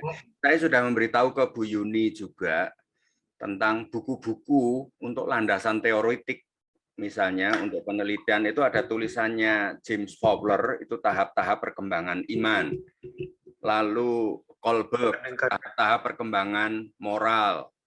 Terkait moralitas itu terkait nanti adalah rasa dalam perbuatannya. Lalu juga Richard Rohr itu juga tahap-tahap perkembangan rohani sebenarnya. Itu buku-buku yang menjadi bisa landasan teoretik untuk Fakultas Psikologi, Filsafat, Teologi di dalam berkolaborasi misalnya untuk topik Romo Luis itu tadi misalnya. Bisa. Ya, kalau misalnya kembali ke Pak Hartono. Iya, Romo. Siap. Tahap pertama Apa yang harus dilakukan? Apa yang dilakukan dalam jangka waktu seminggu ke depan, itu misalnya ada yang di pertemuan forum dekan ya, ya Bu An. Itu misalnya satu topik penelitian yang diprioritaskan, kita pilih oleh tim ini, nanti disampaikan oleh LPPM kepada forum itu, dan rencana Abdimas apa yang relevan dengan penelitian itu.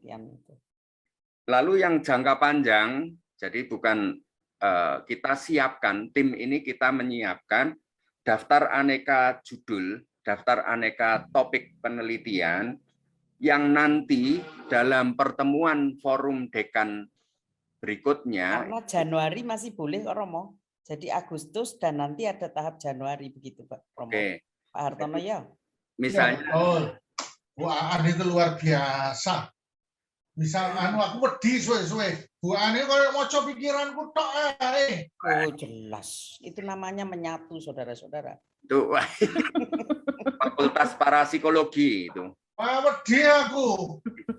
Nerawang. Aku mikir sing kempro-kempro Bu Aan mau coba ya repot aku. Makanya nanti seperti yang diusulkan Pak Simon tadi, supaya lokasi Abdimas ke depan, 2 tahun ke depan, mulai 2 tahun yang akan datang misalnya, itu terkait dengan topik-topik penelitian, itu di lokasi-lokasi di mana misalnya tadi ada 2 paroki baru yang sangat menarik untuk menjadi Abdimas, yaitu Krian dan Ngerambe. Lalu paroki yang punya karakteristik. Sebentar. Romo Didi, Kerambe. Ngerambe. Oh. Nek Krian tahu, tapi Ngerambe ini belum tahu saya, Romo. Daerah asal saya. Pucuk Gunung. Pucuk Gunung sana. Nah, itu kalau Ngerambe itu wilayahnya pertanian. Krian itu urban ya. Daerah industri tapi juga pinggiran kota. Lalu juga yang wilayah pertanian itu misalnya Resapombo, Mojorejo dan Klepu. Itu misalnya wilayah-wilayah yang sangat baik untuk KKN, untuk pengabdian masyarakat sebenarnya. Ya. Itu yang bisa nanti kita wacanakan ke depan. Maka terima kasih kalau LPPM ini kita semakin merapat gitu ya. Artinya sebenarnya nanti langkah-langkah itu menjadi lebih konkret. Ya. Saya menambahkan menyambut Romo bahwa ini sangat bagus karena ini langkah-langkah ini cukup konkret sehingga dosen itu kadang-kadang walaupun dosen itu kelihatannya pintar, kelihatannya loh. Tapi kalau nggak diloloi gitu kadang-kadang ya bingung juga. Makanya jadi ini saya kira ini dan juga ini berikutnya itu saya kira menurut hemat saya juga nggak kalah pentingnya nanti kita harus menyampaikan pada mereka bahwa ini sesuatu yang kita jangan bilang sangat mudah ya, yang sangat mungkin untuk dilakukan dan tingkat keberhasilannya sangat tinggi. Sehingga nanti mereka jauh lebih tertarik Kira-kira seperti itu. Jadi nanti ini langkah yang paling pendek ini kira-kira seminggu ke depan kita harus nyiapin semacam presentasi ya untuk rapat dengan rektorat dan juga rapat dengan dekanat ya. Yes. Ini kalau saya sekarang suruh nulis itu mohon maaf aku ora mampu. Iku jempol kabeh iku ku drijiku. 10 jempol aku repot. Gak mari-mari. Ini Pak. Bantu, tapi mungkin Saya atau Pak Simon bantu. Saya konfirmasi dan bertanya. Wah, iki medeni. Bisa dijawab yang dari WM semua ya. Karena penelitian atau semacamnya itu kan ada beberapa mazhab. Nah, saya perlu tahu yang rasional dan akan dipakai misalnya untuk presentasi itu misalnya. Kebutuhan-kebutuhan apa atau tahap-tahap apa misalnya. Kita harus menentukan topik, lalu sasaran, lalu kemudian kira-kira hipotesa atau jadi sistematika yang saya maksud, yang hendak disampaikan secara utuh sekaligus umum itu modelnya seperti apa, lalu mungkin di sana-sini kami bisa mulai nyicil membuat itu, misalnya menentukan tujuan, rumusannya, kalau ini yang di-share Romo Didi ini, secara umum kan isinya itu. Nah, itu yang mana supaya tanggal tertentu tadi yang sudah disebut kita bisa sampaikan kita bisa menjalani mekanisme kelembagaan untuk di kampus itu. Oke, Romo, saya coba jawab ini Romo ya. Saya kira kalau sampai tadi Romo, jangan dipindah dulu Romo namanya itu PowerPoint-nya. Kalau menurut hemat saya, mohon saya dikoreksi, ini kan penelitiannya dosen. Jadi kalau itu pemikiran saya yang rada vulgar, bukan vulgar ya. Ya secara langsung mungkin biar mereka sendiri yang mikir, kita tentukan saja kita mau apa, tujuan akhirnya bagaimana. Biar mereka yang mikir jalan tengahnya. Mungkin mereka punya punya teori atau hipotesa atau langkah-langkah yang menurut mereka penting. Kita bisa menyampaikan, kalau mereka tanya ya kita jawab, kita butuhnya begini, maunya begini, maunya begitu. Tapi biar mereka sendiri, jadi kita bilang ini permasalahannya begini, kita pengennya ini. Ya. Itu pendapat saya, nggak tahu. Dr. Vita itu yang ahli di bidang penelitian itu mungkin bisa bantu juga itu. Macam gitu Pak. Saya nambahin. Iya. Pak Simon dulu aja. Saya belum punya bayangan yang akan disampaikan tuh hal-halnya itu apa saja misalnya itu. Kalau menurut saya, Pak Simon dulu aja deh. Oke. Saya setuju dengan yang disampaikan Pak Hartono ya. Saya justru membayangkan bahwa yang kita buat ini sebenarnya adalah kita merangsang para dosen untuk ikut mikir ke keuskupan gitu loh sebenarnya. Nah, maka yang dibutuhkan apa? Saya kira yang dibutuhkan malah justru peta kebutuhan dan peta tujuan. Nanti keuskupan ini kepengennya kayak gimana, lalu sekarang ini yang kita butuhkan itu apa. Saya ambil contoh misalnya kami membaca atau misalnya keuskupan membaca bahwa di masa depan itu sekolah-sekolah Katolik itu dalam masa yang sangat berat misalnya kayak gitu. Kemudian ditunjukkan saja beberapa data yang selama ini sudah diperoleh oleh keuskupan. Saya kira sudah ada beberapa datanya begitu kan. Kemudian yang kira-kira dibutuhkan apa? Dibutuhkan ini misalnya ada beberapa sekolah yang betul-betul butuh pendampingan khusus di masa depan misalnya kayak gitu. Lalu biarkan saja nanti setelah ini disosialisasikan, saya membayangkan bahwa para dosen itu juga ikut mikir, berarti saya ada peluang nih untuk masuk ke sana misalnya. Atau contoh-contoh lain seperti yang tadi dibuat oleh Romo Luis misalnya gitu ya. Oh, di paroki ini ada masalah besar loh ketika di masa pandemi itu terjadi misa online dibandingkan dengan ketika misa offline misalnya kayak gitu. Itu kan sudah ada narasi kebutuhan. Lalu kira-kira keuskupan itu nanti kepengennya kayak gimana? Oh, kami butuh data tentang umat Katolik itu lebih nyaman online atau lebih nyaman offline, misalnya kayak gitu.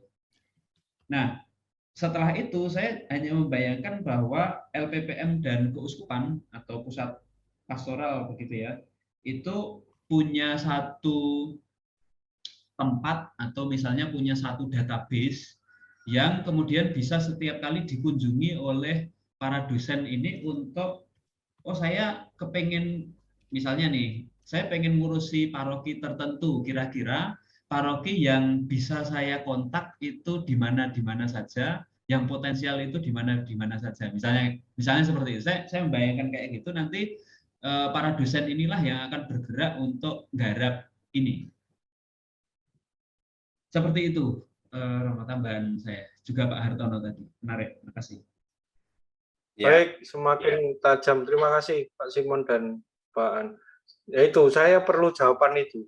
Kita menyajikan apa? Kita itu maksudnya keuskupan supaya disambut gitu loh. Apakah setengah mateng ataukah langsung topik ataukah peta jalan ke depan sehingga mereka membaca peluang di situ. Oke, terima kasih. Kalau menurut saya Romo Luis yang dipaparkan oleh Romo Didik di awal tadi itu sangat penting untuk pendahuluan. Jadi para pimpinan itu tahu bahwa keuskupan itu punya pemikiran jangka panjang sampai 10 tahun mendatang. Kemudian yang seperti tadi disampaikan Pak Simon, peta jalannya itu sangat penting dan contoh-contoh topik juga sangat menarik, meskipun maksud saya ini sangat terbuka yang bisa ditambahkan kalau seandainya ada ya ide-ide lain yang mungkin kita belum memikirkan sampai sana, seperti itu. Nah, mungkin kalau yang terkait dengan kesehatan, Romo Didik, sebenarnya di MUPAS itu bahkan kalimat kesehatan tuh jarang muncul gitu loh. Sampai kemarin saya sama Bu An tertawa ini Romo Didik MUPASnya nggak ada kesehatannya tapi ngajai dokter. Saya nggak tahu apakah sangat memungkinkan. Maksudnya penelitian-penelitian terkait kesehatan yang dibutuhkan untuk perkembangan paroki tersebut, misalnya yang mungkin Romo Didik masih ingat, saya sama Dr. Syanti sempat diskusi tentang tentang kesehatan reproduksi ya, Dr. Syanti. Itu apakah hal-hal seperti itu dibutuhkan? Karena kalau enggak kan nanti memunculkannya untuk meningkatkan kesehatan kan, kalau Tuhan bilang kan penguatan ekonomi dan kesehatan. Nah, kalau dari sisi keuskupan sendiri, penguatan kesehatan yang dibutuhkan itu lebih ke arah mana, Romo?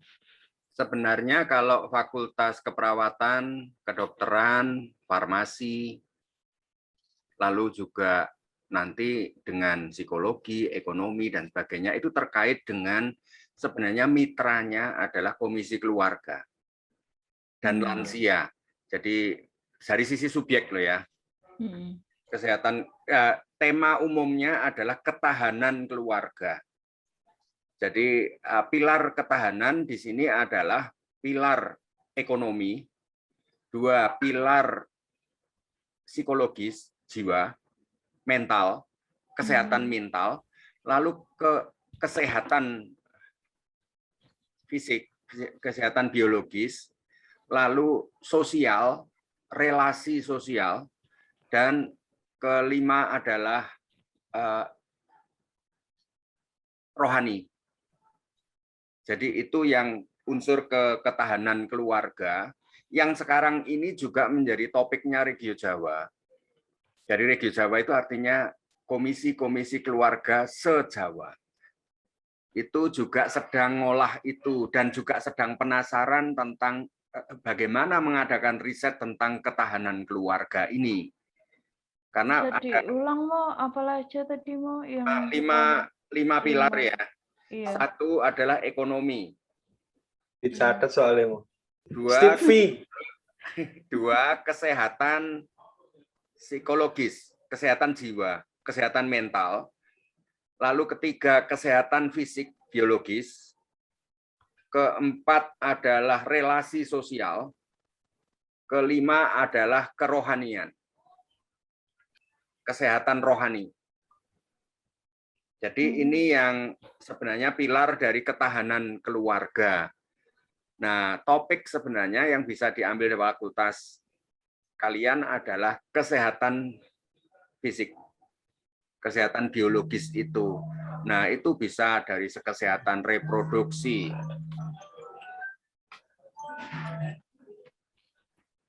jam minum obat. Kok anak gereng-gereng apa ini? Alarm, obat. Luar biasa. Ya, begitu kira-kira, Fit. Iya, Romo. Ya, nanti tetap bisa aspek itu karena di dalam MUPAS itu global. Jadi suatu gereja sebagai suatu masyarakat yang makro. Nah, kesehatan itu bagian dari keluarga. Oke, iya mau.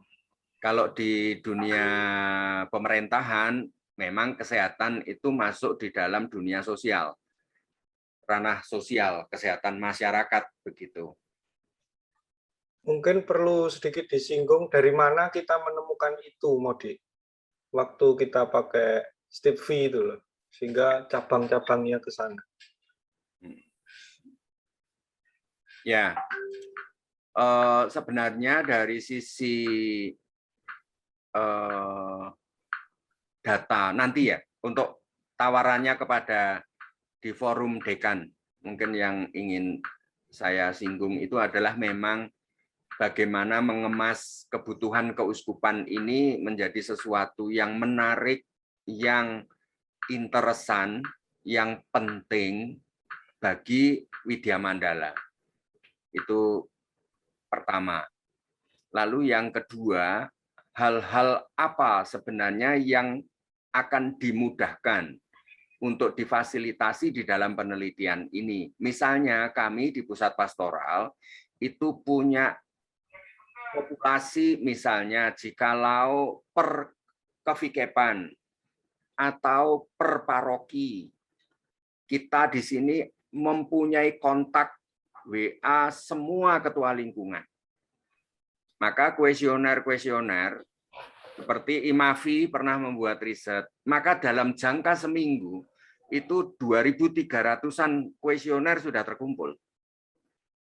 Ya karena dimudahkan oleh WA-nya ketua-ketua lingkungan, kami itu punya grup WA untuk semua sekretaris DPP, sehingga mereka ini cepat untuk bergerak, untuk collecting data dalam riset. Itu kemudahan-kemudahan, sehingga kita tidak perlu mencari, tidak perlu harus pendekatan sendiri, tidak perlu lagi. Itu dimudahkan. Lalu kami sejak Pramupas itu punya ribuan data yang untuk bahan MUPAS yang disebut tadi dikelompokkan menjadi Step V itu, yang oleh Yanuar Nugroho dengan paradigma Step V untuk forecasting, foresighting skenario ke depan, sehingga kami bisa merancang 10 tahun itu dari ribuan yang sebenarnya ada 8 isu. Jadi berangkatnya gini, ya itu kelemahannya statistik ya. ketika apa namanya peserta riset apa namanya? Halo, Sampel. sing mengisi siapa namanya? Responden. Sorry, hilang. Sampai hilang. Ketika responden itu tidak mengungkapkan, misalnya 100% tidak berbicara tentang kesehatan, yaitu faktualnya, bahwa kesehatan belum menjadi suatu yang signifikan di dalam diri para responden. Sehingga yang muncul 8 isu strategis. 1, keluarga, 2, pendidikan, 3, ekonomi, 4, sosial kemasyarakatan, 5, ekologi, 6, radikalisme, 7, itu pendidikan, 8, budaya. Jadi orang muda dan keluarga dan orang muda. Jadi ada 8 isu utama yang memang dominan. Sehingga yang tidak dominan ya tidak menjadi isu sentral gitu. Makanya ketika 8 isu strategis itu diolah kembali di dalam kerangka STIP-V, itu tidak memunculkan tentang isu kesehatan. Tapi yang muncul adalah isu ekopastoral. Lalu isu keluarga. Lalu terkait dengan keberadaan poliklinik paroki dan sebagainya itu. Tapi tidak menjadi isu dominan gitu. Itu kira-kira hal yang menjawab dua hal itu. Yang satu mengapa kok isu kesehatan tidak nampak di buku ketiga, apalagi buku ketiga itu meringkas lagi dari semua proses Pramupas itu.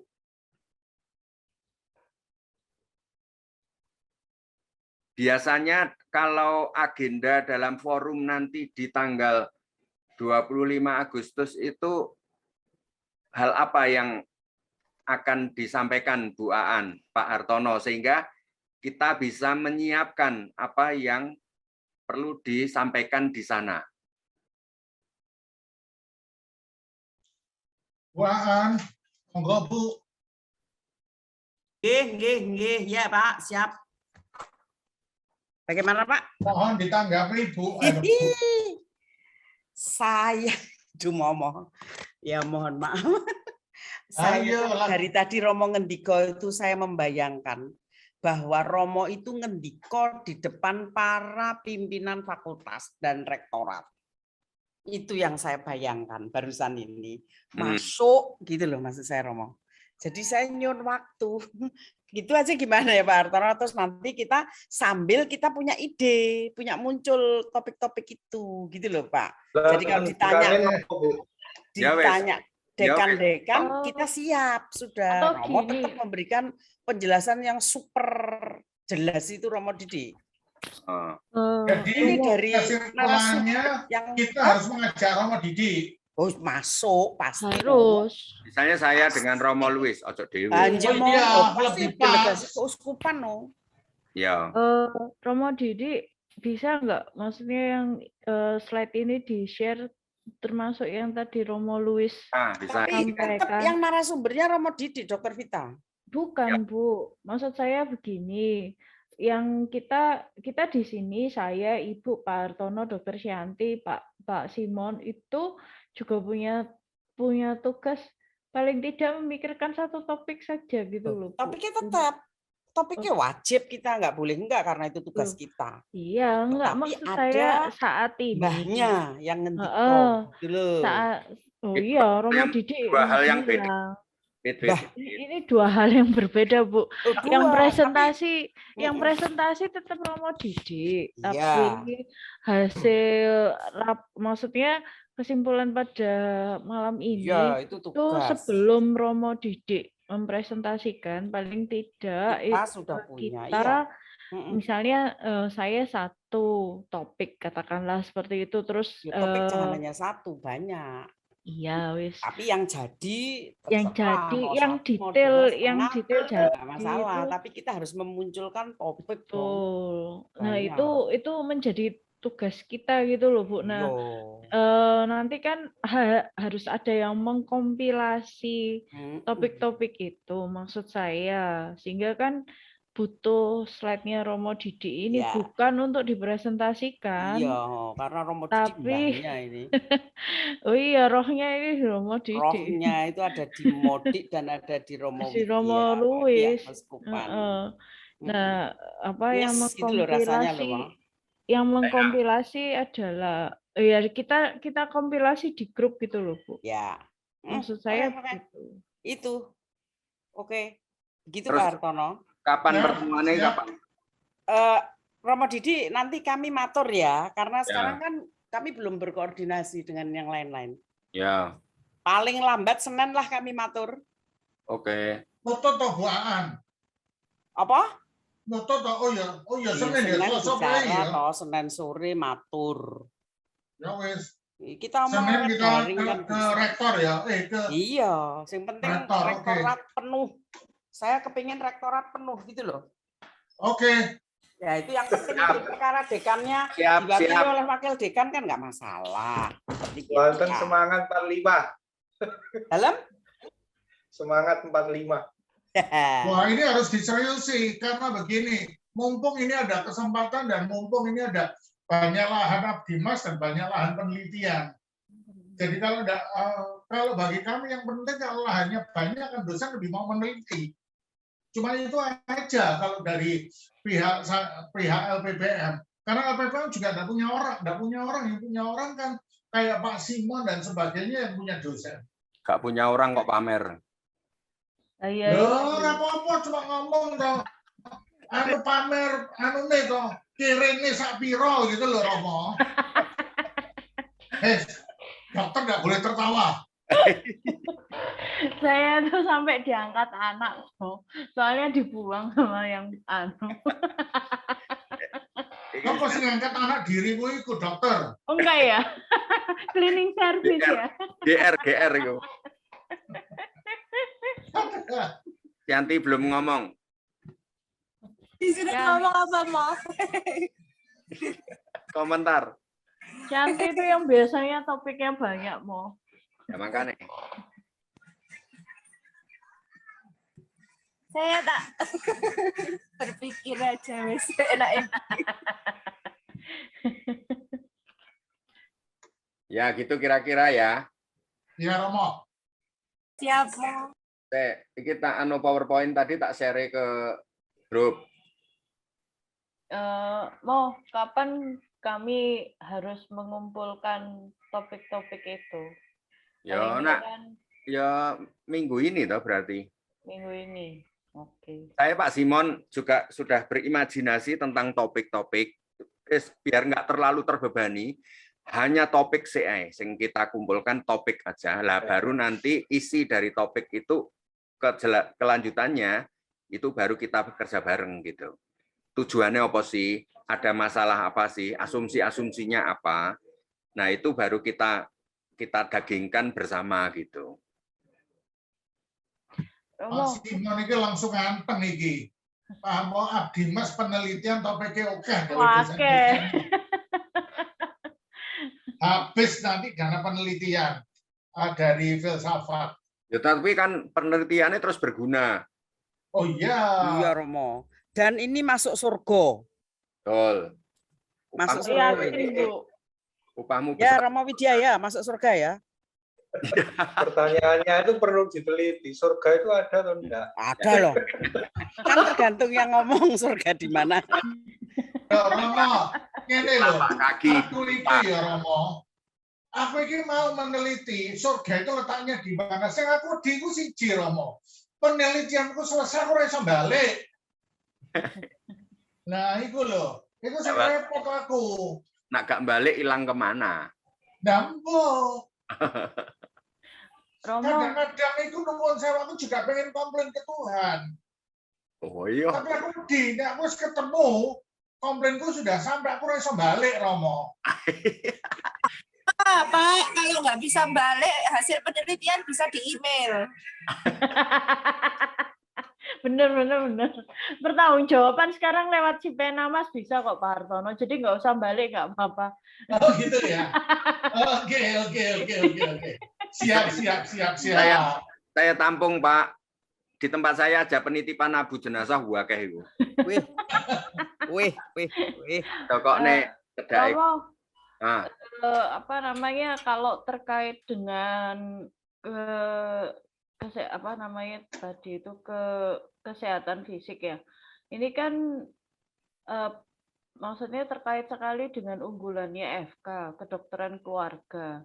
ya. Sebetulnya kalau misalnya tadi di paroki-paroki yang Romo sebutkan tadi, itu masalah kesehatan terkait dengan kedokteran keluarga itu yang sering muncul itu apa? Maksudnya kami bisa tahu data-data itu dari mana? Karena kan kalau misalnya membuat topik itu kan harus sesuai dengan kondisi tempat yang nanti akan di istilahnya bawaan tadi digarap gitu. Tinggal kamu menentukan untuk populasinya itu nanti respondennya kriteria apa. Nah, itu nanti kami itu bisa memperoleh data tentang yang memenuhi kualifikasi responden itu. Sian, kamu ada ide misalnya kalau ya yang di keluarga muda, apakah mereka membutuhkan tentang ini pengetahuan terkait apa misalnya gini, salah satu materi dalam setiap kursus persiapan perkawinan adalah kesehatan reproduksi. Itu yang bagaimana diteliti efektivitas materi dan lalu dari problem-problem yang ada dalam keluarga misalnya.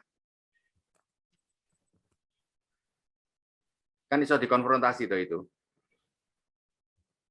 Nanti ada itu berarti bagiannya dokter. Misalnya atau mengumpulkan materi-materi yang disampaikan dalam penyampaian dalam materi kursus persiapan perkawinan atau program-program apa saja yang terkait dengan kesehatan keluarga di paroki-paroki. Berarti kurang apa? Jadi sisi itu. Kalau tidak harus mengambil dari materi persiapan perkawinan, apakah memungkinkan? Ya sangat memungkinkan. Sangat memungkinkan. Ya, masalahnya kan, maksudnya kami nggak punya data masalah yang di sana, katakanlah loh Romo, di Krian itu banyak ibu muda yang mengalami aborsi, misalnya seperti itu. Nah, berarti kan tema yang diangkat itu ya terkait dengan mengapa hal itu terjadi atau bagaimana. Nah, kalau kita nggak tahu, maksudnya gelap sama sekali, apakah ada masalah kesehatan di sana, terus piye, Mas? Ya, misalnya topik tentang kesehatan itu apa saja yang mau ditanyakan. Lalu itu di-breakdown menjadi pertanyaan-pertanyaan yang di-share kepada keluarga-keluarga. Misalnya kamu kategori keluarga muda. Misalnya, itu kan kita bisa lacak dari sensus. Oke, berarti itu bisa ditanyakan ininya ya? Bisa. Ya. Tergantung misalnya kesehatan itu nanti mau informasi apa yang mau digali. Nah, itu yang di breakdown dalam pertanyaan-pertanyaan yang bisa nanti tinggal ceker atau menjawab begitu atau pilihan Iya mau. Nanti saya sama si Yanti pikirkan itu chapternya. Romo Didik Pirso anu apa namanya? Gubuk Lasaris Kediri. Ya, tahu. Oke.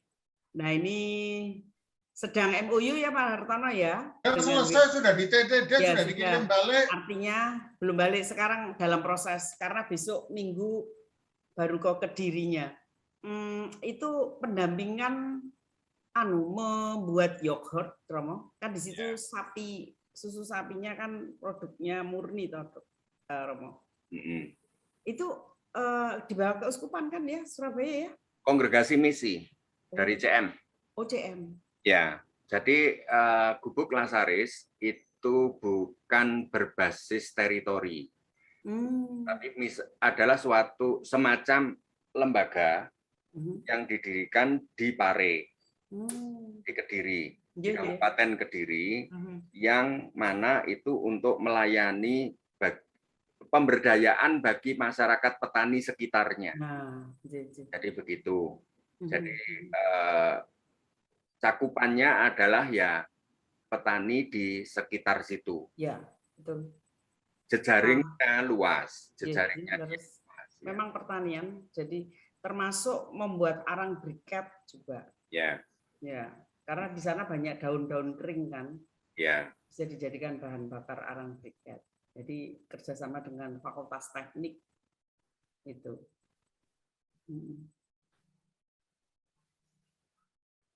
Ya.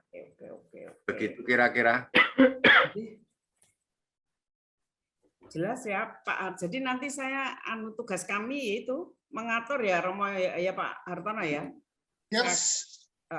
Tinggal kita nanti diskusi sama Pak Rektor. Iya. Romo Didik nanti mohon izin ya kami diskusi dengan Pak Rektor sambil membawakan materi ini gitu loh Romo. Ya. Karena kalau nggak ada materi ini ngomong apa kan bingung. Ya. Karena Romo Rektor sampai. Karena Rektor sudah sudah klik gitu loh. Jadi kalau sudah klik itu jadi setiap langkah kita itu bakalan beliau tanya pasti nanti. Ya. Karena sudah klik. Jelas kayaknya. Dokter Vita jelas ya kita ya? Jelas kok Bu. Tinggal nanti diskusi lagi ya. Ya. Pak Simon ya, Pak Simon yang ada di dalam surat tugas itu ya BM ya Pak Hartono, Pak Simon, Dokter Vita, saya kayaknya kita harus mengerucutkan lagi untuk mendapatkan topik-topik gitu sejalan dengan persiapan kita pertemuan dengan Romo Didik dan para pimpinan gitu ya Pak Simon ya? Ya. Pak Hartono ya? Yes, betul Bu. Siap. Mengerucutkan ya berapa topik gitu, terus dari topik itu juga ada yang sudah dijalankan proposalnya on the way sampai di sini gitu loh misalnya gitu loh Dokter Vita dan Pak Simon. Ya Pak Simon ya. Ya, saya double meet. Ya enggak apa-apa, sudah selesai piece of tour-nya. Double meet. Double meet. Ya Pak Simon ya. Ya.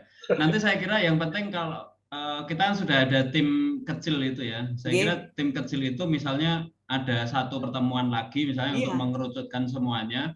Nanti dikirimkan ke Romo Didik. Saya kira akan jauh lebih gampang itu. Sebelum pertemuan dengan pimpinan ya supaya kita punya modal. Ya. Ya, tim kecil ini punya luaran gitu loh. Ya. Dari suatu surat tugas yang ditugaskan oleh Pak Rektor itu. Kapan mau ketemu Pak Simon? Bu? Tapi mungkin harus ditentukan itu kapan waktunya. Iya.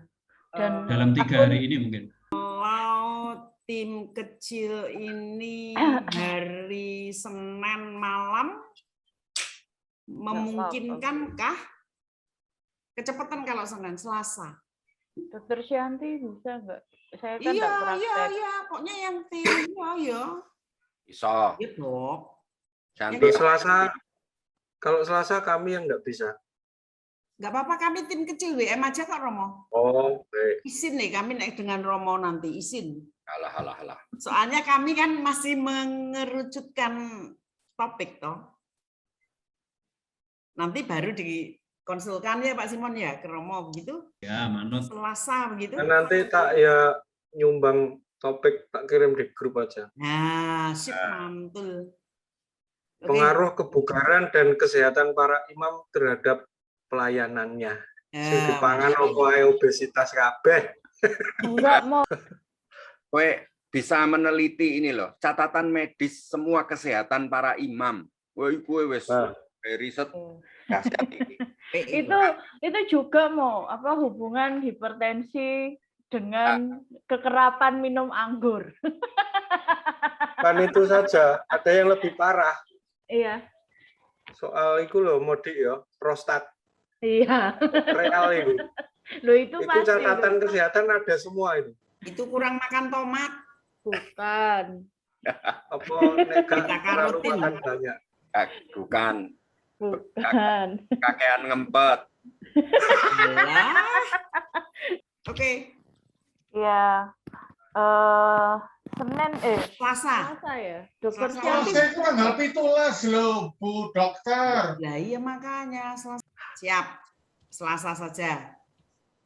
Romo Didi mohon informasi yang paling possible itu hari apa kira-kira Romo? Jumat.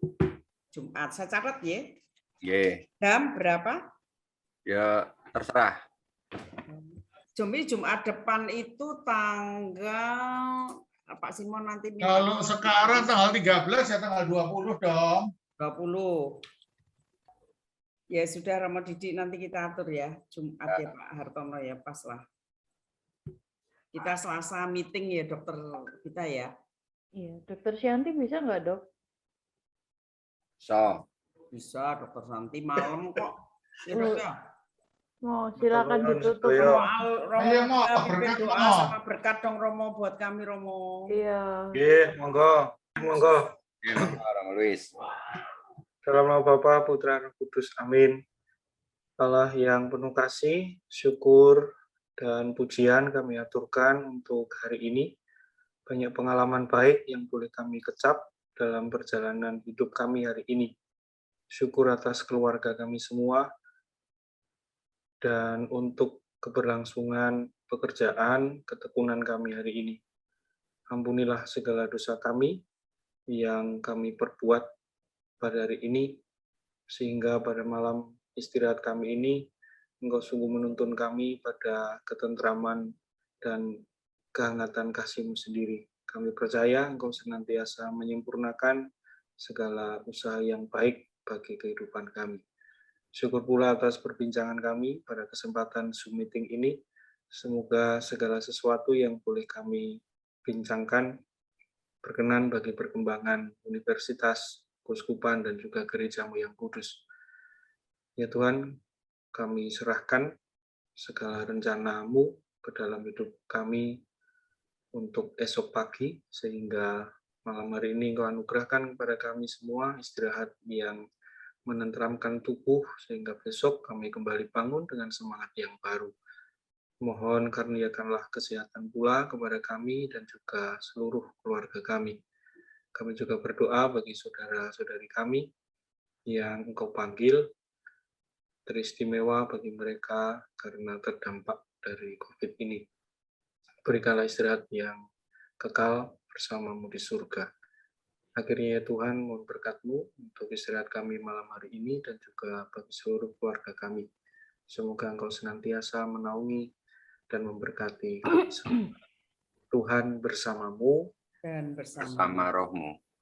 Kita semua, Bapak Ibu sekalian, beserta keluarga, serta istirahat kita malam hari ini diberkati, dikuduskan, dan dilindungi oleh Allah yang Maha Kuasa, Bapa dan Putra dan Roh Kudus.